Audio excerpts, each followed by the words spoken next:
أعوذ بالله من الشيطان الرجيم بسم الله الرحمن الرحيم رب اشرح لي صدري ويسر لي أمري واحلل عقدة من لساني يفقهوا قولي.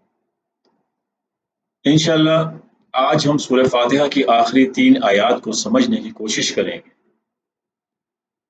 اهدنا الصراط المستقیم صراط الذین انعمت علیہم غیر المغضوب علیہم ولا الضالین. ہمیں سیدھے راستے کی ہدایت یا رہنمائی عطا فرما، ان لوگوں کا راستہ جن پر تو نے انعام کیا ہے، جن پر نہ غصہ کیا گیا اور جو نہ گمراہ ہوئے. اب سورہ فاتحہ کی ان آخری 3 آیات میں ہم اللہ تعالیٰ سے درخواست یا ریکویسٹ کرتے ہیں. ریکویسٹ کس چیز کی کرتے ہیں؟ مطلب سیدھے راستے کی طرف رہنمائی، گائیڈنس یا ڈائریکشن کی. اب ایک عام آدمی یا اس شخص کے لیے جس کو غور و فکر کرنے کی ذرا بھی فرصت نہیں، یہ بات سمجھنا آسان نہیں ہے، کیونکہ وہ اس دنیا کو منزل یا سب کچھ سمجھ کر دن رات اس کو خوب سے خوب تر بنانے کی کوششوں میں لگا ہوا ہے. اب دنیا میں پرآسائش زندگی گزارنے کے لیے انسان کی ضروریات کچھ اور ہیں. یعنی انسان کو چاہیے پیسہ، پراپرٹی، اسٹیٹس، اتھارٹی، پاور وغیرہ، اور وہ مانگ کیا رہا ہے؟ صرف گائیڈنس یا رہنمائی، وہ بھی سیدھے راستے پر چلنے کے لیے. اور اس بات کو وہ 5 وقت کی نماز میں کئی بار دہرا بھی رہا ہے. اس کا مطلب ہے کہ منزل کوئی اور ہے، اور اس وقت ہم جہاں ہیں وہ منزل نہیں بلکہ ایک گزرگاہ ہے. اب ان ساری باتوں سے تو یہی ثابت ہو رہا ہے نا. اب اس بات کو پوری طرح سے سمجھنے کے لیے سورہ فاتحہ کے سیکوینس پر ذرا غور کریں. تو سورہ فاتحہ میں ہم نے اللہ تعالیٰ کا شکر اور تعریف اس لیے کی کہ ہم نے اللہ تعالیٰ کو سب کچھ مان لیا، یعنی خالق، رازق، نگہبان، مالک، رحمان، رحیم، بادشاہ. اس کے ساتھ ہم نے یہ بھی مان لیا کہ ایک دن ایسا آنا ہے جس دن ہم نے صرف اللہ تعالیٰ کے سامنے جواب دہ ہونا اپنے ہر عمل کے لیے. یعنی اللہ تعالیٰ کو اکیلا مالک یوم الدین مان لیا. ہم نے اللہ تعالیٰ سے یہ وعدہ بھی کر لیا ہے کہ بندگی صرف تیری ہی اور مدد بھی صرف تجھی سے. اس کا مطلب یہ ہوا کہ ہمیں پتہ چل چکا ہے کہ یہ دنیا ایک امتحان ہے، یعنی ایگزامینیشن ہال ہے، اور امتحان یہ ہے کہ ہمیں اپنی منزل تک پہنچنے کے لیے صحیح راستہ چننا ہے. لیکن راستہ ایک نہیں ہے، اور بہت سے راستوں میں سے ہم نے ایک راستہ چننا ہے جو سیدھا ہمیں ہماری منزل یعنی جنت تک لے جائے. یعنی ہم مسلسل ایک سفر میں ہیں. ہمارے ساتھ اس سفر میں اور بھی بہت سے لوگ ہیں جو اپنے اپنے راستوں پر چل رہے ہیں. کچھ ایسے بھی ہیں جو ہمیں فالو کر رہے ہیں، جن میں سر فہرست ہماری اولاد ہے. اور یہ سفر ہم نے ایک مقرر کردہ ٹائم تک کے لیے کرنا ہے. یہ بھی سمجھ لیں کہ اس کے لیے ہمارے جسم میں ایک ٹائمر لگا دیا گیا ہے. آپ اپنے دل پر ہاتھ رکھیں اور مطلب دھڑکن پر غور کریں. یہی وہ ٹائمر ہے جو گھڑی کی سوئی کی طرح ٹک ٹک کرتا ہوا آپ محسوس کریں گے. اور جیسے ہی ٹائم پورا ہوگا یہ ٹائمر ایک دم بند ہو جائے گا اور ہم گر جائیں گے. اب ہم جس راستے پر گرے ہیں اصل اہمیت اس راستے کی ہے کہ وہ کس منزل کی طرف جا رہا تھا. ہم کو اٹھا کر وہاں پہنچا دیا جائے گا. وہ منزل یا تو ہمیشہ کی جنت ہے یا پھر جہنم. یہ ڈیپینڈ کرتا ہے کہ ہم نے راستہ کون سا چنا تھا. یہاں سے یہ بات بھی کلیئر ہو گئی کہ سب سے امپورٹنٹ یا ضروری چیز ہدایت یا صحیح راستے کی طرف رہنمائی ہے. ہدایت مل گئی تو سب کچھ مل گیا۔ اب ہمارا ٹارگٹ پیسہ، پراپرٹی، اتھارٹی، پاور یا اسٹیٹس نہیں رہا، کیونکہ اب ہمارا ویژن کلیئر ہے اور ہماری سوچ اتنی بڑی ہو گئی ہے کہ ہمیں وہ کچھ نظر آنے لگا ہے جو سامنے نہیں ہے لیکن حقیقت ہے۔ یعنی ہمیں اپیرنس اور ریالٹی، یعنی ظاہر اور حقیقت میں صاف صاف فرق نظر آ گیا۔ اب ہمارا اصل ٹارگٹ یا منزل اس راستے کی تلاش ہے جو حقیقی منزل کی طرف جاتا ہے۔ لیکن مسئلہ یہ ہے کہ ہمارے سامنے تو بہت سارے راستے ہیں، اور کچھ راستے تو اتنے اٹریکٹیو ہے کہ اگر انسان اس پر چل پڑے تو اس کی رنگینیوں میں اس بات کو بھی بھول جائے کہ اس راستے کی منزل تو بہت بھیانک ہے۔ صحیح مسلم کی حدیث ہے کہ نبی اکرم صلی اللہ علیہ وسلم نے فرمایا کہ اللہ تعالیٰ نے جنت کو ناگوار چیزوں سے ڈھانپ رکھا ہے اور جہنم کو خوشنما چیزوں سے ڈھانپ رکھا ہے۔ سب سے مطلب یہ ہے کہ جو راستہ جنت کی طرف جاتا ہے وہ اس میں دنیا میں آپ کو بڑی تکلیفیں محسوس ہوں گی، لیکن راستہ وہ جنت کا ہے۔ اسی طرح دنیا میں جہاں آپ کو رنگینیاں اور خوشیاں اور اس طرح کے محافظ نظر آتے ہیں، وہ راستہ آپ کو جہنم کی طرف لے کے جائے گا۔ راستہ خوبصورت ہے۔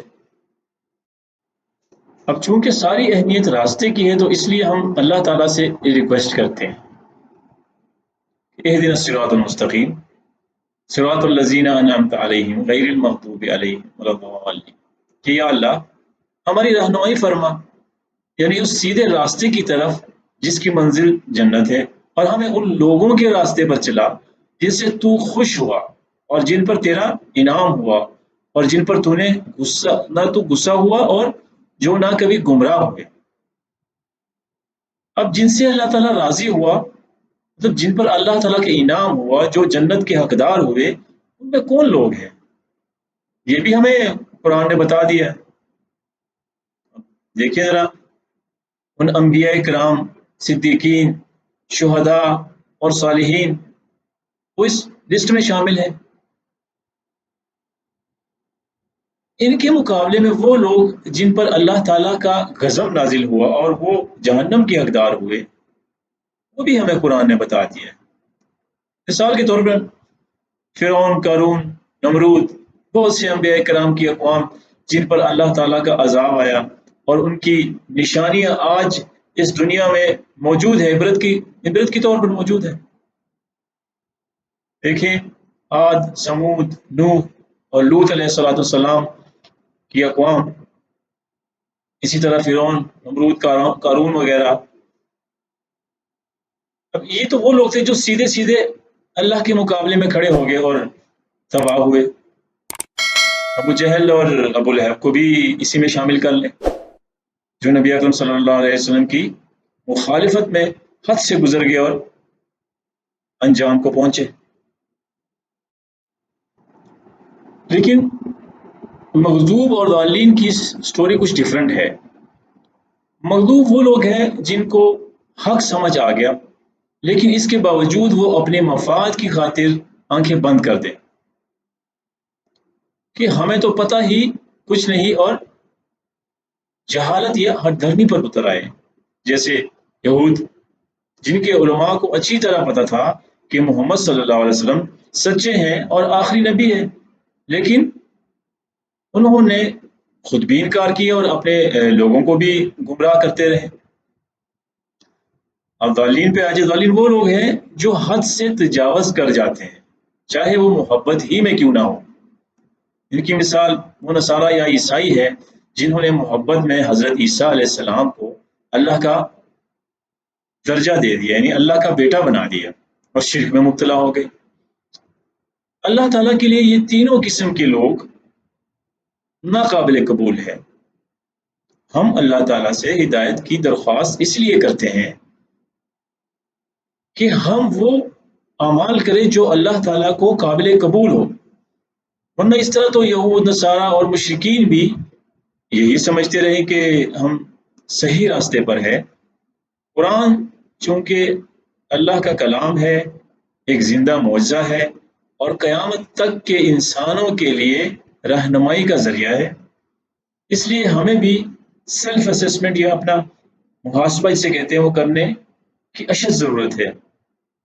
یہ نہ ہو کہ ہم بھی اسی خوش فہمی میں مارے جائیں کہ ہم تو صحیح راستے پر ہے اور پتہ چلے کہ قرآن نے ہمیں جنت سے روک لیا، کہ اس قوم نے مجھ سے اور نبی صلی اللہ علیہ وآلہ وسلم سے صرف محبت کا اظہار کیا ہے، بات صرف اپنے نفس کی مانی ہے، عمل صرف دنیائی مفاد کے لیے کیا ہے، اور وہ فائدہ دنیا میں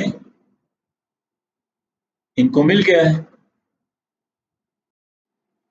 یعنی مطلب کہ یہ سب کچھ دنیائی مفاد کے لیے کرتے رہے ہیں اور وہ ان کو مل چکا ہے۔ ایک بات یاد رکھیں، میں نے یہ دیکھا ہے کہ بہت سے لوگ اکثر یہ شکایت کرتے ہوئے نظر آتے ہیں کہ فلاں آدمی کی اتنی بڑی داڑھی ہے، ہر وقت تسبیح کرتا ہے، سر پہ ٹوپی پہنے ہوئے اور شلوار ٹخنوں سے اوپر رکھتا ہے،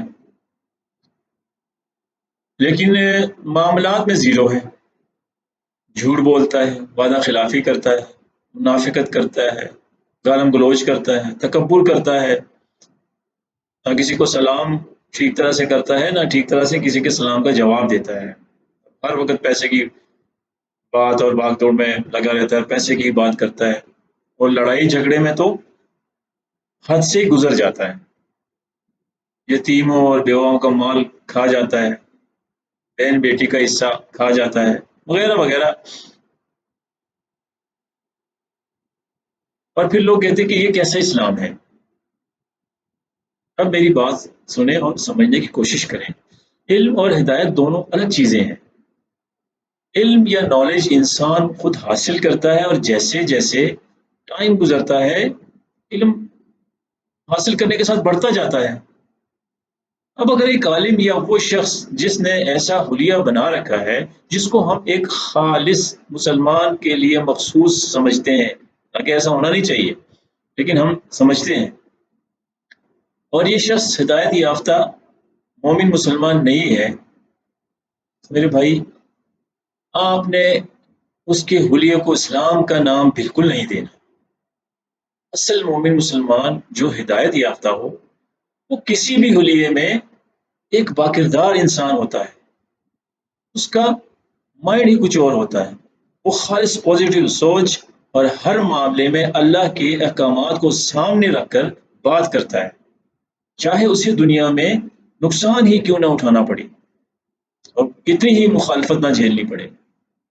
آپ انبیاء کرام اور خلفائے راشدین کی سیرت پڑھ لیں، آپ کو سب کلیئر ہو جائے۔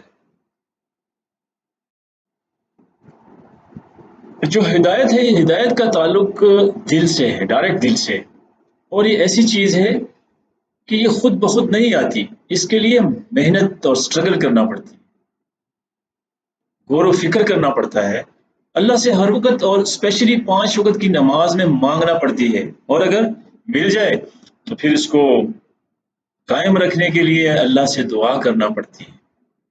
سورہ آل عمران کی آیت نمبر 8 میں ہمیں یہ دعا بھی سکھائی گئی ہے کہ ربنا لا تزغ قلوبنا بعد اذ ہدیتنا وہب لنا من لدنک رحمہ انک انت الوہاب۔ اے ہمارے رب، ہمارے دلوں کو ہدایت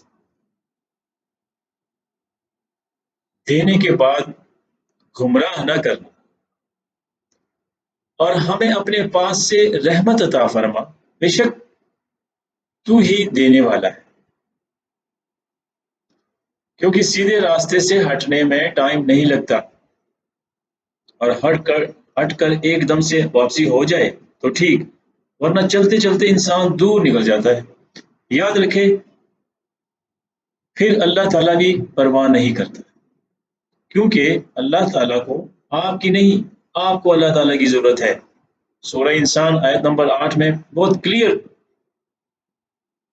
ہے کہ انا ہدیناہ السبیل اما شاکرا و اما کفورا، بے شک ہم نے اسے یعنی انسان کو راستہ دکھا دیا ہے، خواہ شکر کرنے والا بنے یا کفر کرنے والا بنے، اب مرضی آپ کی ہے۔ علم اور ہدایت میں بہت فرق ہے۔ علم نالج ہے، آپ حاصل کرتے رہیں، دنیا کا ہو یا دین کا ہو، اگر آپ اس کو پریکٹیکلی امپلیمنٹ نہیں کرتے تو وہ جسٹ ایک انفارمیشن ہے آپ کے پاس۔ لیکن ہدایت جب آپ کو مل جاتی ہے تو آپ ایک سیدھے راستے پر آ جاتے ہیں، چاہے آس پاس کے بارے میں آپ کے پاس نالج ہو یا نہ ہو، آپ کا راستہ سیدھا آپ کی منزل کی طرف جا رہا ہے۔ اگر علم آپ کے پاس ہے لیکن آپ کی رہنمائی، ڈائریکشن یا گائیڈنس صحیح راستے کی نہیں ہے تو آپ چلتے جائیں، آپ خود بھی گڑھے میں گریں گے اور باقی لوگ جو آپ کو فالو کرتے ہیں ان کو بھی گرائیں گے۔ اللہ تعالیٰ سے ہمیشہ ہدایت کے راستے پر قائم رہنے کے لیے دعا کرنی چاہیے۔ اسی لیے 5 وقت کی نماز کی بہت اہمیت ہے اور آپ بار بار ہدایت مانگتے ہیں تاکہ آپ کو ہدایت ملے، اور اگر مل چکی ہے تو اس پر قائم رہیں۔ مختلف احادیث کی کتابوں میں ہے کہ نبی اکرم صلی اللہ علیہ وسلم نے سمجھانے کے لیے صحابہ کے سامنے زمین پر ایک سیدھی لکیر کھینچی اور اس کے ارد گرد ٹیڑھی لکیریں کھینچی اور پھر اسٹریٹ لائن پر انگلی رکھ کر فرمایا وَأَنَّ هَذَا صِرَاطِي مُسْتَقِيمًا فَاتَّبِعُوهُ وَلَا تَتَّبِعُوا السُّبُلَ فَتَفَرَّقَ بِكُمْ عَنْ سَبِيلِهِ ذَلِكُمْ وَصَّاكُمْ بِهِ لَعَلَّكُمْ تَتَّقُونَ۔ یعنی بے شک یہ میرا سیدھا راستہ ہے، وَأَنَّ هَذَا صِرَاطِي مُسْتَقِيمًا، یعنی یہ صراط مستقیم ہے، فَاتَّبِعُوهُ یعنی بس اسی کی پیروی کرو، اور ارد گرد کے راستوں کی پیروی نہ کرنا، وہ تمہیں اللہ کے راستے سے بہکا دیں گے۔ یہی وہ چیز ہے جس کی وصیت اللہ تعالی ہمیں کرتا ہے، یعنی ذالکم وصاکم بہ لعلکم تتقون، تاکہ تم اپنے آپ کو بچا لو یا پروٹیکٹ کر لو۔ متقی وہی آتا ہے نا جس کی کوشش ہوتی ہے کہ میں بچ جاؤں۔